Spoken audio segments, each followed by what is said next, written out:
किसी के विषय में याद करना चाहिए। हाउ पे ना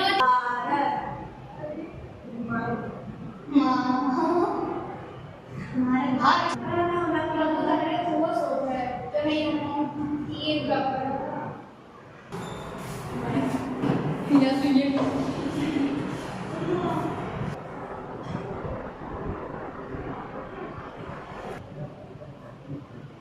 आत्मनिर्भर भारत कैसे बने इसके बारे में आज हम चर्चा करने जा रहे हैं। स्थानीय उत्पादन को बढ़ावा देना, मेक इन इंडिया जैसे पहलों पर ध्यान केंद्रित करना, कृषि और ग्रामीण विकास को प्रोत्साहित करना, लोगों में निवेश और वित्त को बढ़ावा देना और स्वदेशी उत्पादों का उपयोग और प्रचार करना महत्वपूर्ण है। इसके अतिरिक्त शिक्षा और कौशल विकास पर जोर देना, बुनियादी ढांचे का विकास करना और पर्यावरण संरक्षण पर ध्यान केंद्रित करना भी आवश्यक है। जैसे व्यक्तिगत स्तर के अंदर कौशल विकास और शिक्षा, नए कौशल सीखें और शिक्षा पर ध्यान दें ताकि आप देश की आर्थिक जरूरतों में योगदान दे सकें। दूसरा, संसाधनों का संरक्षण, ऊर्जा और जल संरक्षण जैसे उपायों को प्राकृतिक संसाधनों का सदुपयोग करें। ऐसे शब्दों में आत्मनिर्भरता। भारत के प्रधानमंत्री ने 12 मई 2020 को आज का प्रारंभ किया। इस कार्यक्रम के तहत सभी गतिविधियों और विकास का प्रबंधन रक्षा मंत्रालय, वित्त मंत्रालय, स्वास्थ्य मंत्रालय और इलेक्ट्रॉनिक्स और सूचना प्रौद्योगिकी मंत्रालय द्वारा किया जाता है।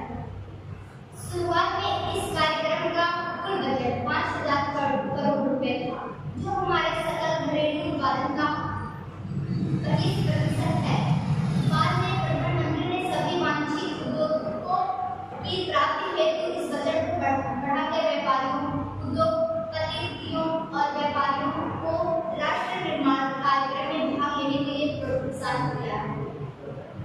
आज मैं औद्योगिकी संसाधनिक प्रणालियां, बुनियादी ढांचा, जीवंत जनसांख्यिकी और मांग, ये सभी स्तंभ समान रूप से महत्वपूर्ण और भारत सरकार के विभिन्न मंत्रालयों और विभागों द्वारा प्रबंधित किए जाते हैं। इस कार्यक्रम के सामने सभी मंत्रालयों ने अपने अलग अलग उद्देश्य दिए हैं।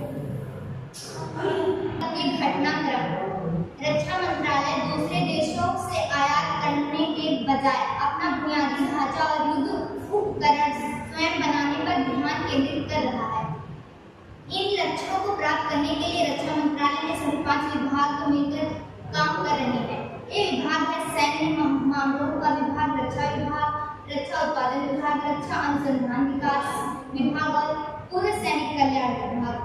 SCH, प्रेमचर, हेलीकॉप्टर, पिनाका, रॉकेट लॉन्चर और नागरिक टैंक मिसाइलें भारत में निर्मित हैं। प्रवासियों को लाभ, आत्मनिर्भर भारत अभियान के तहत भारत सरकार ने स्थानीय और राज्य सरकारों को गरीब और प्रवासियों के कल्याण के लिए काम करने के लिए प्रोत्साहित किया। प्रवासियों को 2 महीने तक के लिए खाद्यान्न की आपूर्ति की जाती है। गरीब लोगों को शिक्षा तक पहुंच प्रदान की जाती है और उन्हें तकनीकी कौशल सिखाने का अवसर दिया जाता है ताकि वे तकनीकी संबंधित गतिविधियों में भाग ले सकें।